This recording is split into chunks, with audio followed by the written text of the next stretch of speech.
Morning everybody, welcome to this week's Sunday Q&A. Few comments from last week. Intro commuter branch line, digging the hat. Had the cowboy hat on last week because it was Sunday Q&A, because it's been hot on it, it's been very hot. Martin, who always says nice video, thank you Martin. By the way, the hat's nuts. And Ian Merrick says, loving the farmer hat, the Mexican farmer meets Ronnie Barker look. Yeah, the Mexican farmer. Hey Maria, have to get some tortilla and chili pepper for my mama. Pat Boone, Speedy Gonzalez. The thing with the hat was, a long time ago, probably about, 15 years ago, we went to visit Lisa's, she's got a cousin over in Los Angeles. And we were in Laguna Beach, staying in Laguna Beach, and the wife's seen one of these boutique things looking at dresses, and me and the kid are standing outside, bored. So I said, we're going to have a look in this shop. So we wandered around this shop, and it had these Peter Grimm cowboy hats. And they're kind of cool, sort of wickery type thing. Can't get them no more, you can, but they're in the States and they're a load of money.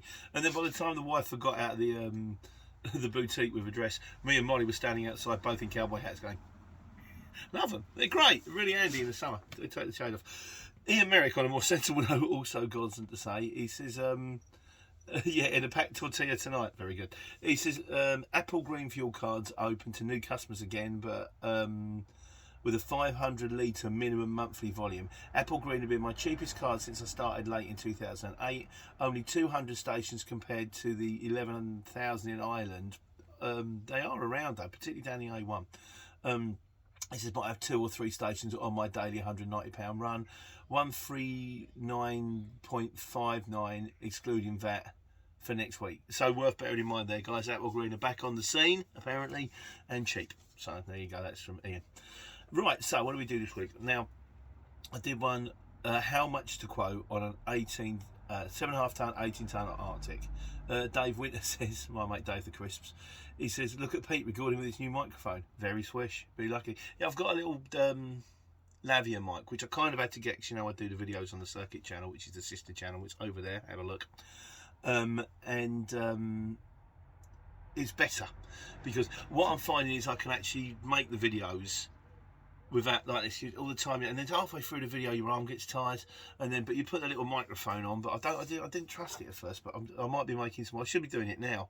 My mate Nick over at London Creative said the sound quality is so much better, so I might start doing Sunday Q&A with it, but I didn't. So we'll work on that one anyway.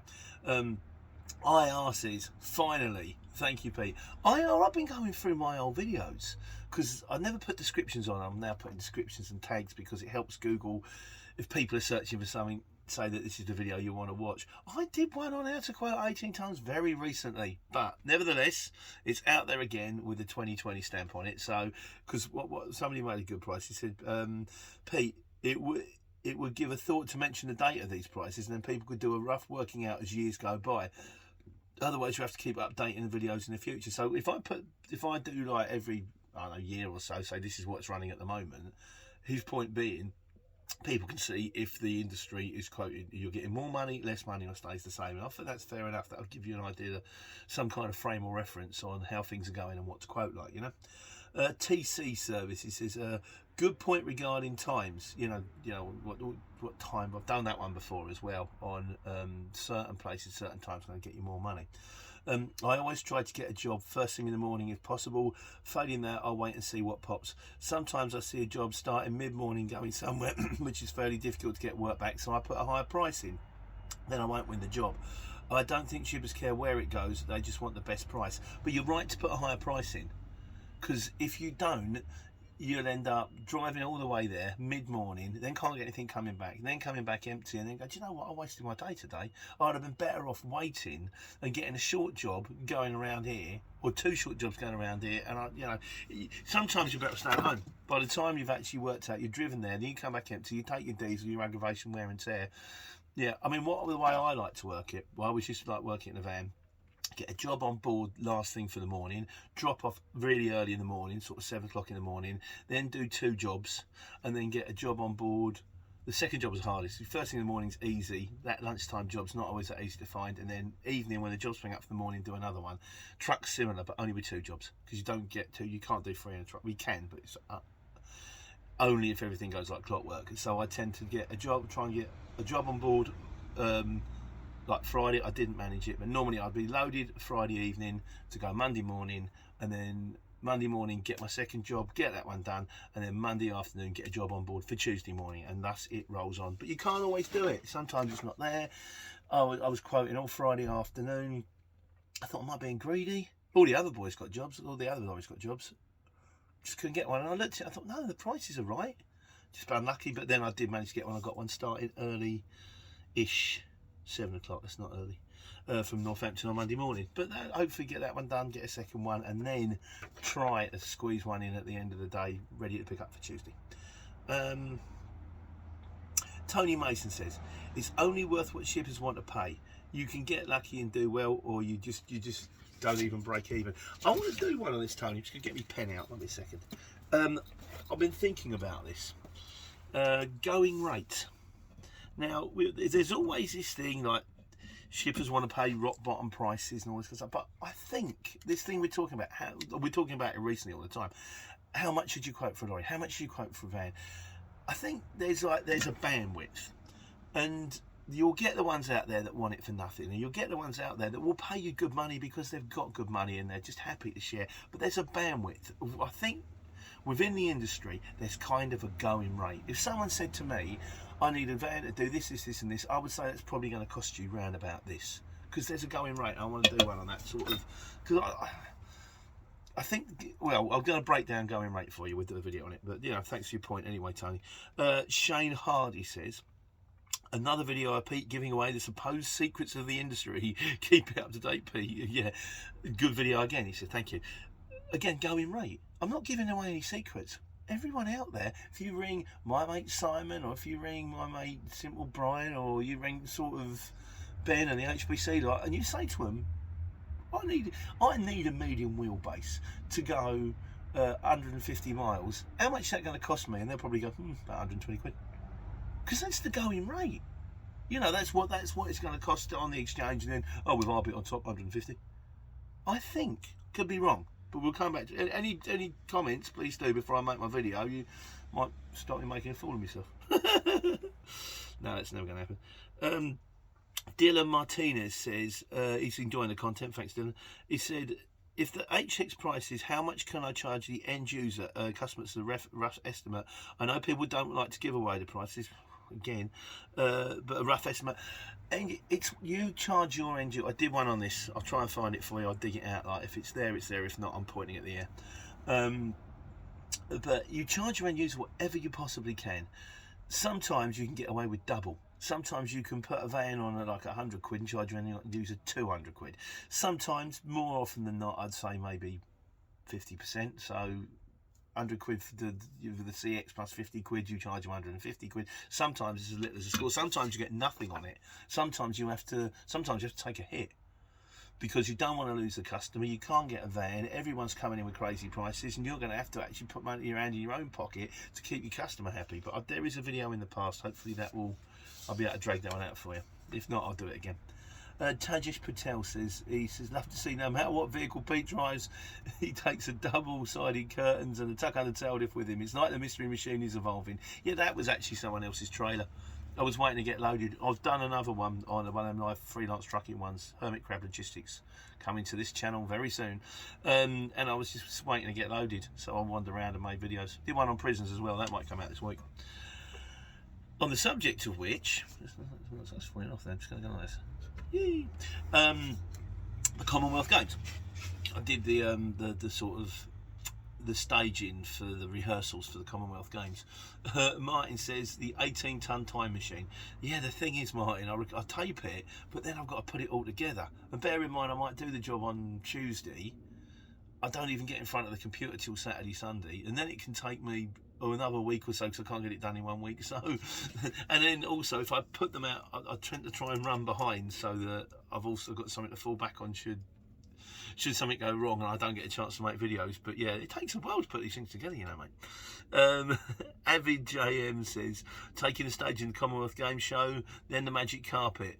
You get all the glamorous jobs. Yeah, the magic carpet didn't actually. The magic carpet was magic because it vanished. The second I drove in, Gemma rang me. I'd driven for like, it was an hour to pick up, or 3/4 an hour to pick up. I'd driven for like 45 minutes, and Gemma rang me. She said, "I think that job might be cancelled." I went, right. Now I'm 10 minutes away now. What do you want me to do? And she went, "Do what you like." I drove literally through the gate of the place to pick up the carpet, and the phone went. She said, "Yeah, it's been cancelled." I said, "Should I go in and tell them?" She said, "There's no point, it's gone out on another lorry. But you got cancellation fee." I went, "Fine." And I drove in on 4:28 on my clock. So then I just sat there for half an hour on break, and I thought, if someone comes out and says, "Why are you here?" say, "'Cause of you." So there we go. Shane Hardy says, "Enjoyed the video again. I was thinking, just ring the guy." Yeah, just ring the guy. It always goes to the universal answer phone. There's no point. He said, "I used to have similar in my old job. The only difference was it was a 3.5 ton van, but the places I delivered to are unreal." Mate, yeah, absolutely. Worst job, best job. I've had a few interesting tips along the way. I think Stratford was one of them. There was a video on that. That was shocking.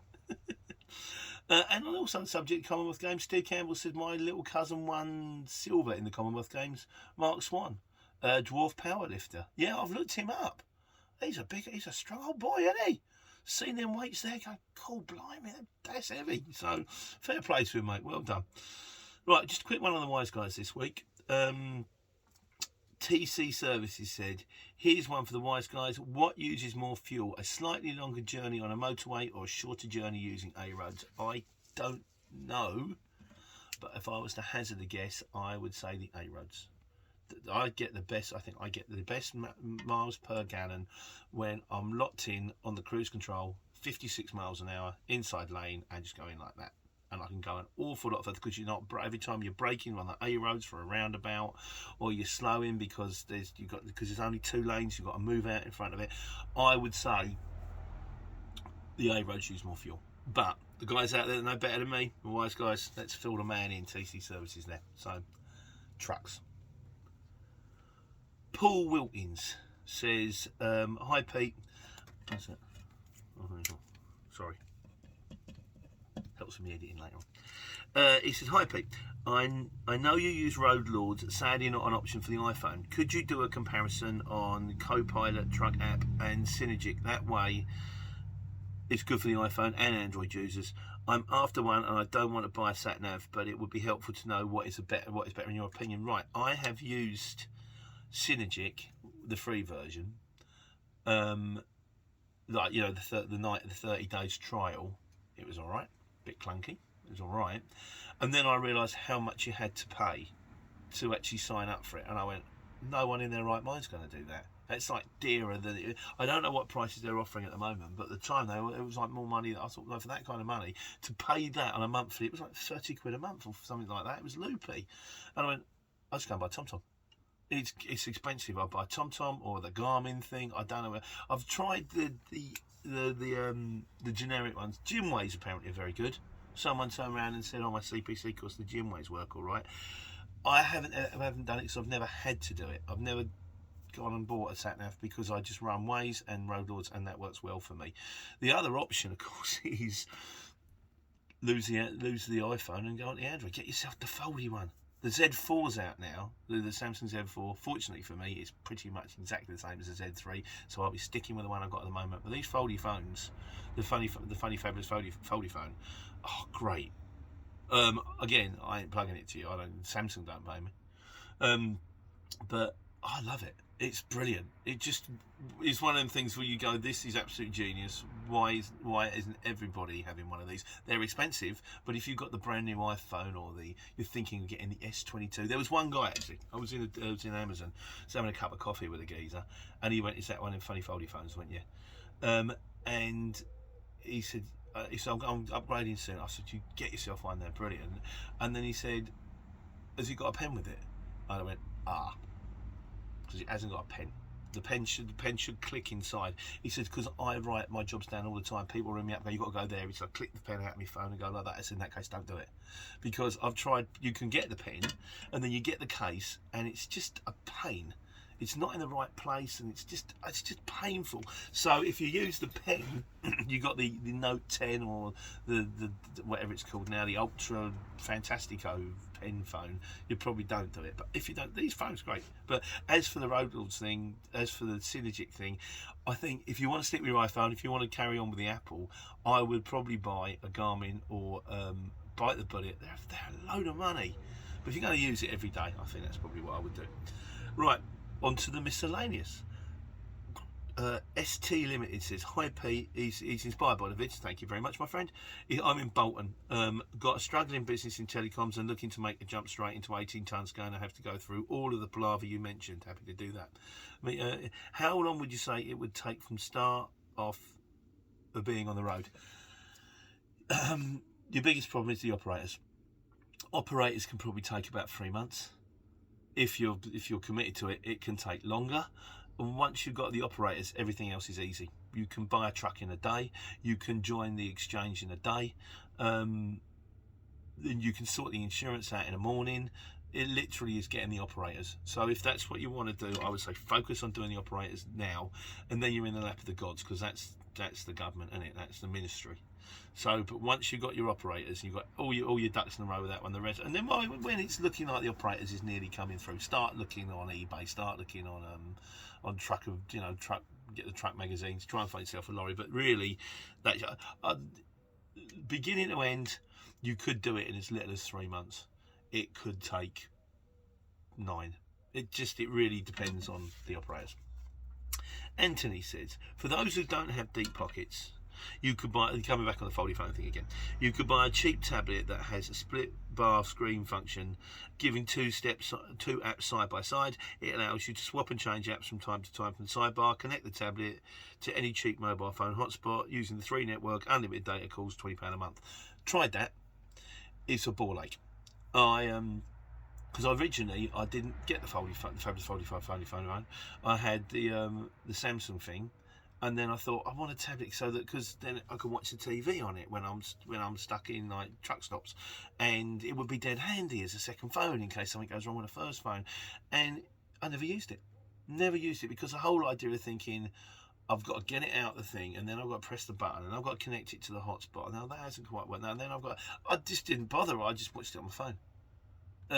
So if it could work for you, I think if you're going to use a tablet, maybe get one that's got like a little SIM card function as well. You can probably get them second hand, and like I said, the SIM card unlimited data is £20 a month, but it didn't work for me. It's just painful. It's just the whole idea of having everything in front of you, and it's there, and it's connected, and it's working all the time. You just don't bother. Don't get me wrong, it's like 2 minutes to get the thing up and running, but for those 2 minutes you just don't do it. Strange. Where are we here? Android Lloyd said the CX is rubbish, doesn't use the word rubbish. He said a lot of shippers deliberately fail to pay on time, the feedback system is unfair, and the CS and CX won't assist you with disputes, instead taking the shipper side more than the drivers. Companies have too many late payments and non-payment complaints, should either be stricken off their account or suspended. Same goes with driver delivery complaints. The platform needs improvement, and there needs to be more transparency and encourage professionalism for all members. Companies offer unrealistic price backload jobs. If you ask me, there's a lot of cowboys in the CX and deluded so-called professionals, and the CX want to charge you £1,600 a member. Please. He also goes on to say the CX app does needs improvements. It does. I've had a few ideas for improvements myself. Sometimes what drives me mad is there's too many steps to get in and out of menus. It should be a lot quicker. Sorry, to write something down there. I know that the CX isn't for everybody. I know that some people hate it, some people love it. Some people think it's fantastic, some people hate it. I'm somewhere in the middle, provided with a living like, but the question is, why does the CX get away with it, and how can the CX charge as much as it does? And I have got a theory on this, and I will be doing a video on that. So you want the short answer? Get off me, spider. The short answer is because it can, but we'll do a video on it. There we go. I think it might help. Joseph Murray says he enjoyed the video. Thank you, Joseph. He says, started a year ago today, had no knowledge of the industry, just a van, and thought, how can I make some money from it? He enjoyed it. Thanks for videos and others and all that kind of stuff. I keep seeing people saying the CX should be used for backloads only, but use it for most. I use it for most of my work. Yes, so do we. Where does someone like myself get freelance work from the CX and other apps? Right, so you're talking about, well, how do you go about getting your own end user customers? There is a video, there's the link, follow it through, it will talk you through it. They're like hen's teeth, they're difficult to get hold of, but once you've got them, you've got them. So just crack on with that. And in fact, on the subject of this as well, A. Barton says, Pete, I started on the CX with a long wheelbase. I would never give my details to a customer. I was doing on behalf of a shipper, I got the job off. But I would look at other companies where I was in the area who might need a courier and drop my card and try to get to talk to them.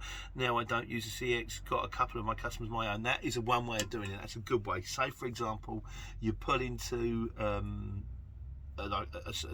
small industrial estate, you know, like a Crescent or something like that, you're dropping off at unit number 4. You cannot put your card to unit number 4. That's poaching. That's a big no-no. But there's nothing stopping you putting your card for units number 1, 2, 3, 5, 6, 7, 8, 9 and 10. Go through, drop the card off. If it's local, if you've got time, who do you use as couriers? We got vans, we're local, we'll look after you. They might ring you, and that is a good way to get your own customers, because you're on site. If you've got the time, good way to do it. I never seem to have the time personally, but there we go. Right, final section of the show today, we're just going to give you an update on what's happening with my old mate Steve Campbell. He was last we heard from Steve Campbell, he was going to be driving buses. No. He's gone through a life change. He's a single man now. Steve, I'm sorry to hear that, mate. He's found my wife in bed with my sister's girlfriend's brother's dog. I don't even want to go there. That's clearly not true, but you know, he says, I am staying put up here for a maiden dress. She's gone to Atherstone. Yeah, that's not far from you, is it? I'm starting a new job tramping next week. Got the final week with the agency. I've sacked the bus driving job off. Good luck tramping in the new truck, Steve. He says, also, you give me an update on prisons, because I said about there is a video delivering to prisons, because Steve's done the thing, and he said, there's nothing scary about going to prison, really. You go through the gates, march into reception, while your belongings follow you. Reception officers will process you, take a picture, go through the paperwork, direct you to a holding area while the paperwork is done, search you again for another holding area, medical, welfare check, and then asked if you want a grocery or a smoker's pack. That's interesting. So presumably if you don't smoke, you get a different pack. That's interesting. Given a £2 phone credit and a PIN number and your bed pack, and taken to the induction wing. You may get a call in reception or the wing if wanted. Getting out is hardest. So like he says, getting into prison, not a problem. Getting out of prison, not so easy. Stay clean, mate. Get yourself on that lorry, get yourself up and running. And he said, well, yeah, so I went on the lorry. He said, I am on the road tramping a 7.5 ton DAF curtain-sider with no tail lift. It's white with blue curtains. If anyone sees me about near them, come and say hi. My reg number is ONZ1372. It sticks out as it has a sleeper pod above the cab, and it's got a registration which looks like it's a member of the diplomatic corps. So if anyone's out on the road and they see Steve in ONZ1372, go, hello Steve, how you doing, mate? Buy him a cup of tea, he's a lovely boy. And in conclusion this week, Steve at SDC Services says, enough of the serious stuff. Crazy job this week. 31C, and I'm delivering bags of de-ice. 31 degrees, and I'm delivering 6 bags of de-ice salt to old people's home. 100-mile drive. Yeah, I don't think they're going to need that for a while, mate. Are they really? As the heat goes on and the rain doesn't, the garden's looking brown. But it seems to cool down a bit, so it seems a bit easier. But yeah, that's this week on the CX. Once again, thanks very much for all your comments and all your contributions. Hope you're well, and hope you're taking care and taking money.